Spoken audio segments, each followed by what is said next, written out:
제2장. 헤로드 왕 때 예수께서 유대 베들레헴에서 나시매 동방으로부터 박사들이 예루살렘에 이르러 유대인의 왕으로 나신 이가 어디 계시냐? 우리가 동방에서 그의 별을 보고 그에게 경배하러 왔노라. 헤로드 왕과 온 예루살렘이 듣고 소동한지라. 왕이 모든 대제사장과 백성의 서기관들을 모아 그리스도가 어디서 나겠느냐 물으니 유대 베들레헴이오니 이는 선지자로 이렇게 기록된 바. 또 유대 땅 베들레헴아, 너는 유대 고을 중에서 가장 작지 아니하도다. 내게서 한 다스리는 자가 나와서 내 백성 이스라엘의 목자가 되리라 하였음이니이다. 이에 헤롯이 가만히 박사들을 불러 별이 나타난 때를 자세히 묻고 베들레헴으로 보내며 이르되 가서 아기에 대하여 자세히 알아보고 찾거든 내게 고하여 나도 가서 그에게 경배하게 하라. 박사들이 왕의 말을 듣고 갈새 동방에서 보던 그 별이 문득 앞서 인도하여 가다가 아기 있는 곳 위에 머물러 서 있는지라. 그들이 별을 보고 매우 크게 기뻐하고 기뻐하더라. 집에 들어가 아기와 그의 어머니 마리아가 함께 있는 것을 보고 엎드려 아기께 경배하고 보배합을 열어 황금과 유향과 모약을 예물로 드리니라. 그들은 꿈에 헤롯에게로 돌아가지 말라 지시하심을 받아 다른 길로 고국에 돌아가니라. 그들이 떠난 후에 주의 사자가 요셉에게 현몽하여 이르되 헤롯이 아기를 찾아 죽이려 하니 일어나 아기와 그의 어머니를 데리고 애굽으로 피하여 내가 네게 이르기까지 거기 있으라. 요셉이 일어나서 밤에 아기와 그의 어머니를 데리고 애굽으로 떠나가 헤롯이 죽기까지 거기 있었으니 이는 주께서 선지자를 통하여 말씀하신 바 애굽으로부터 내 아들을 불렀다 함을 이루려 하심이라. 이에 헤롯이 박사들에게 속은 줄 알고 심히 노하여 사람을 보내어 베들레헴과 그 모든 지경 안에 있는 산의 아이를 박사들에게 자세히 알아본 그때를 기준하여 2살부터 그 아래로 다 죽이니 이에 선지자 예레미야를 통하여 말씀하신 바 라마에서 슬퍼하며 크게 통곡하는 소리가 들리니 라헬이 그 자식을 위하여 애곡하는 것이라. 그가 자식이 없으므로 위로받기를 거절하였도다. 함이 이루어졌느니라. 오늘도 주님의 것인 저와 여러분이 주님께만 삶의 통치권을 내어드리게 되기를 축복합니다. 진짜 왕은 누구인가? 라는 제목으로 하나님의 말씀 전하겠습니다. 사랑하는 성도 여러분, 오늘 본문은 예수님이 탄생하셨을 때의 일을 기록하고 있습니다. 본문을 보면 먼저 동방에서 온 박사들이 나옵니다. 1절과 2절을 보실까요?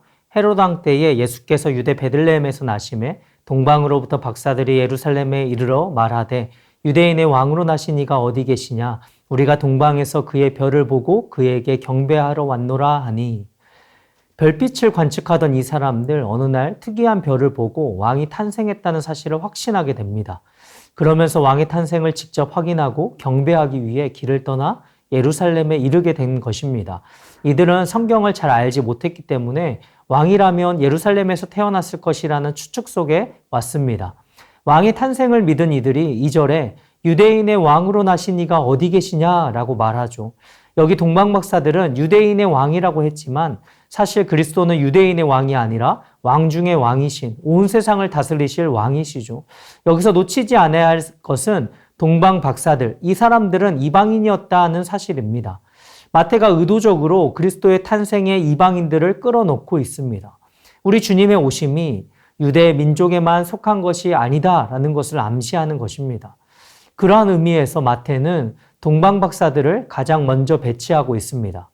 주님은 모든 민족들로부터 경배를 받기에 합당하신 분이시다라는 것이죠.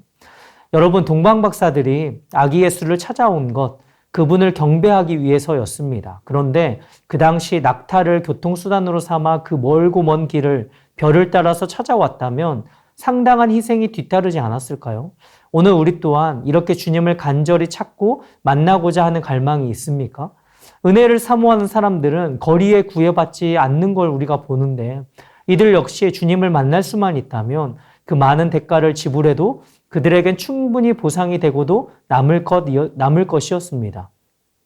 그렇게 11절을 보면 아기 예수를 보고 엎드려 경배하며 귀한 보배를 드리는 이들이죠.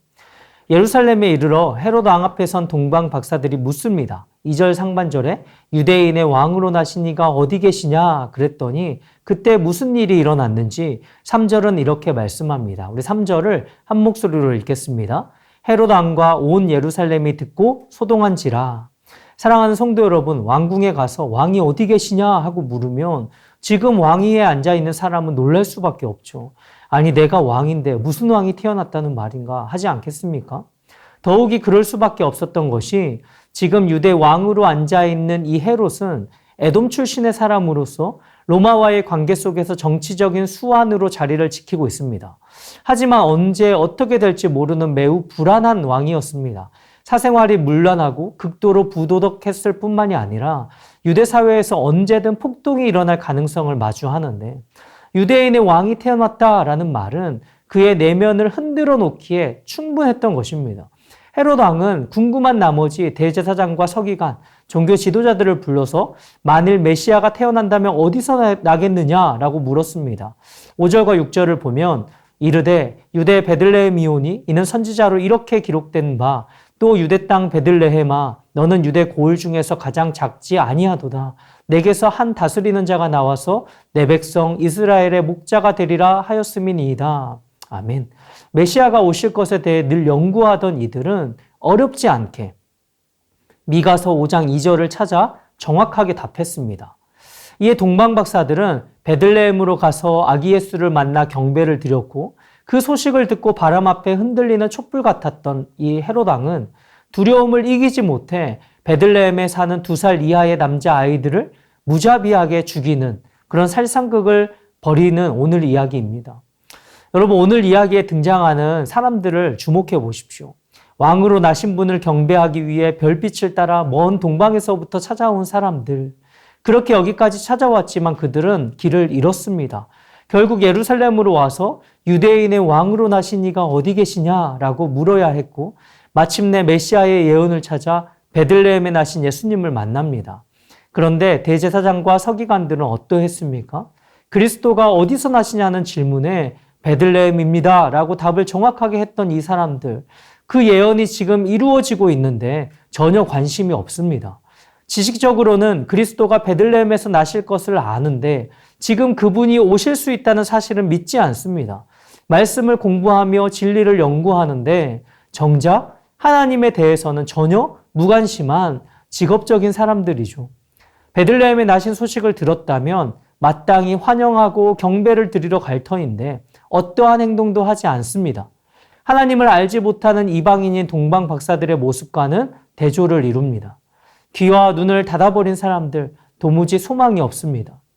여러분, 메시아 탄생의 소식이 오늘 택한 자기 백성인 유대인이 아닌 동방 박사와 같은 이방인들에게 먼저 전해진 이유입니다. 메시아가 오실 예언의 그 약속은 이미 오래전 유대인들에게 주어졌지만 그들은 완고하여 하나님의 말씀을 믿지 않았습니다. 흥미롭게도 마치 하나님께서 예루살렘은 보지 못하도록 감추시듯 동방 박사들이 예루살렘 가까이 이르자 별빛을 사라지게 하셨습니다. 그리고 그들이 하나님의 말씀을 의지하여 베들레헴으로 발길을 옮기자 9절 말씀대로 그 찬란한 별빛이 다시 나타나서 그들을 아기 예수님이 계신 곳까지 인도했습니다. 사랑하는 성도 여러분, 혹여 여러분의 인생에도 잠시 별빛을 잃어버린 것 같은 때가 있다 하여도 그래서 인생에서 길을 잃어버린 것 같은 위기가 닥칠 때 여전히 주님을 간절히 찾고 예배하고자 하는 그 희망을 놓지 않으시기를 축복합니다. 그러면 하나님께서는 반드시 다시금 그 별빛을 비추셔서 말씀으로 여러분을 인도해 주시고 살도록 하실 줄로 믿습니다. 여러분, 오늘 본문 속에 성탄의 놀라운 진리가 숨겨져 있습니다. 오늘 2절과 3절로 다시 돌아가 보겠습니다. 3절을 보면 헤롯 왕과 온 예루살렘이 듣고 소동했다라고 기록해 있는데 이것은 축소된 표현입니다.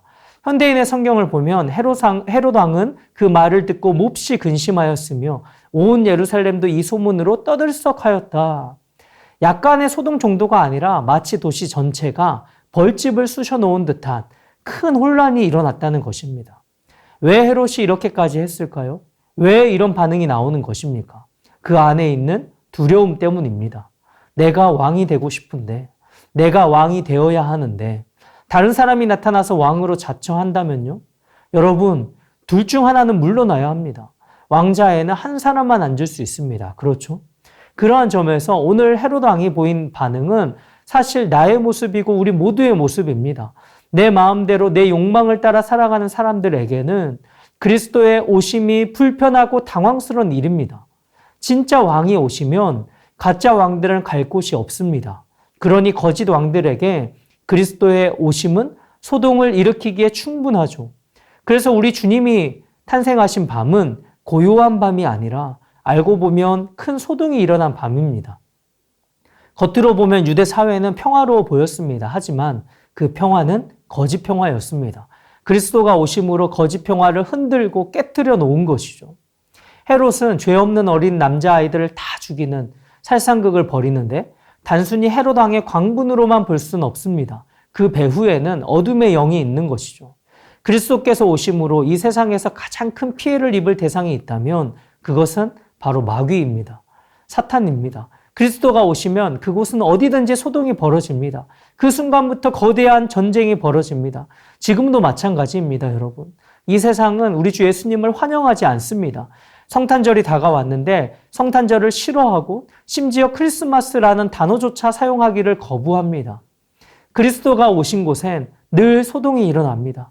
예수님을 바로 만나지 못하면 인생이 늘 소동칠 수밖에 없습니다. 가정에서도 한 사람이 예수를 믿고 영접하는 그 순간 소동이 일어납니다. 그래서 집에 가정에 무슨 일이 일어나면 너가 예수 믿어서 우리 집안이 이렇게 시끄럽게 되었다고 흥분하는 것이죠. 그런데 여러분, 그런 소동이 일어날 때 너무 놀라지 마십시오. 한 번은 일어나야 합니다. 그런 소동을 통과해야 한다라는 것입니다. 그 모든 소동을 우리 주님이 잠재우시고 통치하실 것입니다. 잘 보십시오. 우리 삶이 무엇으로 안정감을 얻을 수 있습니까? 그리스도만이 우리에게 진정한 평화를 주시고 우리의 진정한 소망이 되십니다. 여러분, 우리 모두는 나를 중심으로 이 세상이 돌아가기를 원하고 하나님이나 이웃을 섬기기는커녕 오히려 내 자신이 섬김받기를 원합니다. 우리 마음속에서 날뛰는 작은 헤롯 왕이 있어서 모두 하나같이 자기 인생의 선장이요 주인이 되기를 원하는 것입니다. 오늘 헤롯 왕이 무자비한 폭력을 드러낸 이 이야기는 우리 자신의 본성을 보여줍니다.